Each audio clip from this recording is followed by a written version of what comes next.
The state of New York is looking into a new coronavirus outbreak in Westchester County, which is just north of where we're sitting right here in New York City. The cluster of cases apparently tied to a high school student who attended a drive-in graduation ceremony after a visit to Florida. Since the event on June 20th, that individual and 4 others in attendance at that graduation have all tested positive for COVID. Joining us right now is New York Congresswoman Elise Stefanik. Congresswoman, good morning. Good morning, Steve. Well, that's unfortunate. You went down to Florida, came back. Next thing you know, he's actually at the event, and it sounds like that's where he started to have the symptoms. Well, what I think is the height of hypocrisy is the fact that Governor Cuomo is demanding an investigation into this individual. High school graduation is an important milestone, and the reason why it's hypocritical is the governor refuses to be held accountable for the thousands and thousands of seniors who lost their lives because of the failed and fatal nursing home policies. So yes, of course, we need to trace individuals that attended that high school graduation ceremony, but it really is hypocritical that the governor is pointing fingers at this high school student. That's right. And now here in New York and New Jersey and Connecticut, if you come into the state from one of the states that's having a spike right now, you've got to self-quarantine for 2 weeks. And that now apparently is the mandate for those 3 states.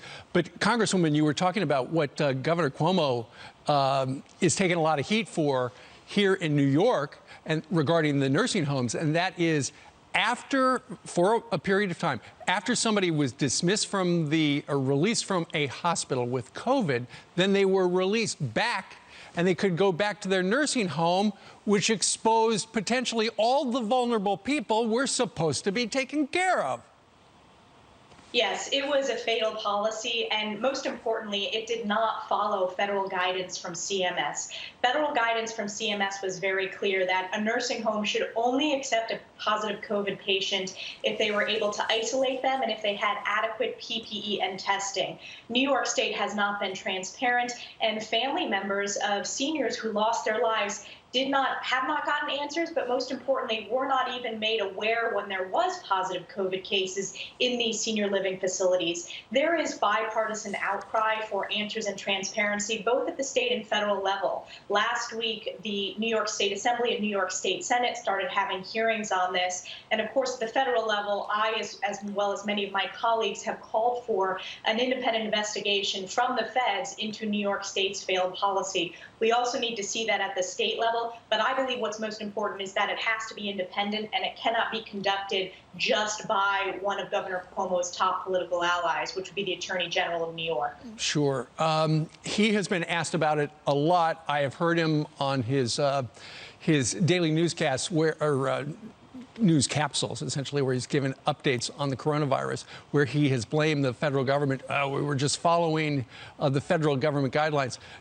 But let's back up just a moment ago to when you were talking about the Attorney General of New York. You do not trust the Attorney General of New York to fairly look into the governor?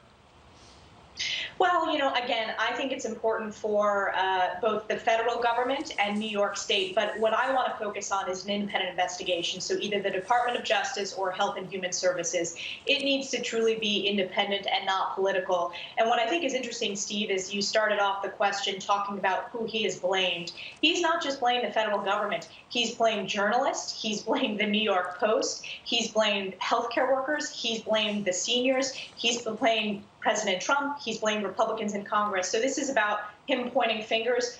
These families deserve accountability. They deserve transparency. They deserve answers. And most importantly, we need to make sure as policymakers that this never happens in New York State or anywhere again. Indeed, because, Congresswoman, we all know people who have died in New York nursing homes.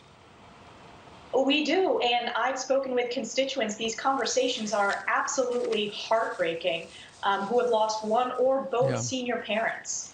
It's terrible. All right. Congresswoman, thank you very much for joining us today. Thanks, Steve. By the way, we did reach out to Governor Cuomo for a statement. They have not yet responded. We'll keep you posted.